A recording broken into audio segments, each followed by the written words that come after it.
We're the section leaders. I'm Longevity. I'm Grits. And I'm Major 7. And we're going to talk about our record Glide with the hand motion. I don't know if you have plans or not.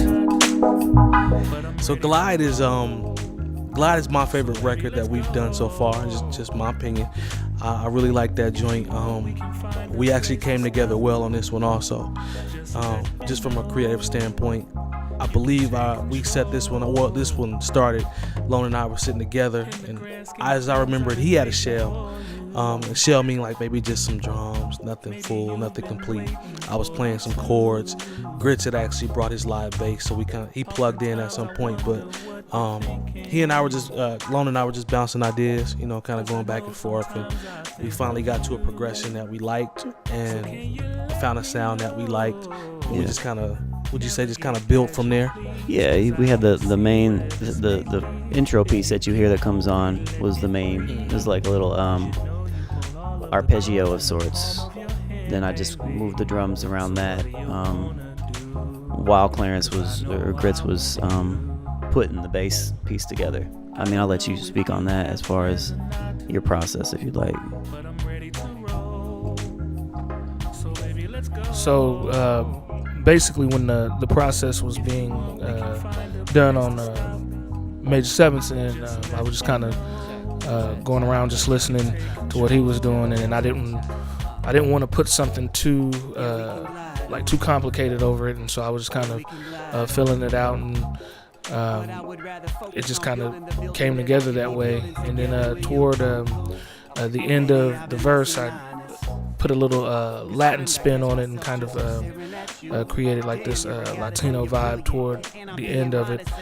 But yeah, that's basically what I did. And then the actual beat came together when Longevity put the actual percussion over it, and then the writing process started after that. And basically I just kind of wanted to write something about I guess like love, but not really loving, but kind of like going on a date maybe, like I don't know if you have plans or not, but I'm ready to roll, so that's basically the concept that I had, and I just took that and ran with it. I think that another thing that's dope about this record is Lone, once we got started with the chorus, the hook part, we were actually surprised when he mentioned that he was going to write to it, but to me it was fun to come back after we met again and to hear where the beat had taken him. Mm-hmm. You know what I'm saying? Like his version of what you started. Right. You know what I'm saying? Because you can interpret music how you like. So he took what you did and built on it and took it the way he wanted to take it.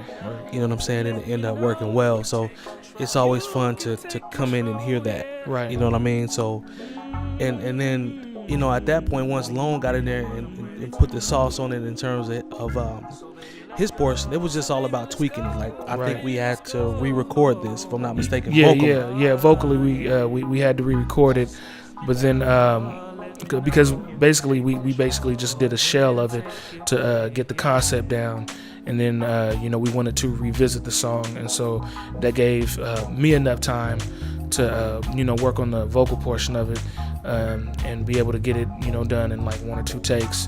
And then he had already had his verse written, so you can actually talk about what your verse was, like your angle on your verse. So I took the idea, I took Clarence's idea. I think when we were writing and making the beat, I think I was kind of like scatting some like glide on through something kind of jokingly. Mm-hmm. And then so that's kind of how my verse started, and I was like singing it, and I was like, this would be cool if for a live interpretation if we could harmonize that. Yep. So that's why I sang those parts, so that Clarence and Grits can come over the top and we both could harmonize in different areas. The writing aspect of it was Yeah, I took it from an angle of, I took the you can glide on through and what Clarence was talking about with the dating aspect, but I took it to a place of accountability in a way. A lot of my verses are a lot deeper than they may seem sometimes. That's a fact. This one was very much so speaking on being non-intentional with somebody. It was speaking on realizing that although you may feel like you have been doing certain things or making certain actions towards somebody, maybe you actually haven't been doing it in a way that somebody can receive them. And so the whole verse was that embodied in the whole mantra of it was like, well, we can just glide on through, or maybe I can actually take an action and actually get out of my own way type stuff. Yeah. So I try to bring that aspect of it to what you were talking about, to give that type of angle, like, you know, to take it a little bit deeper. And that's something that we agreed upon that we were going to do early on. You know, we weren't going to write basic joints. We were going to make sure that we had a lot of nuance in there. So I wanted to make sure that I had nuance in my verse when we wrote that, or when I wrote that. And this was one of the first songs that we wrote.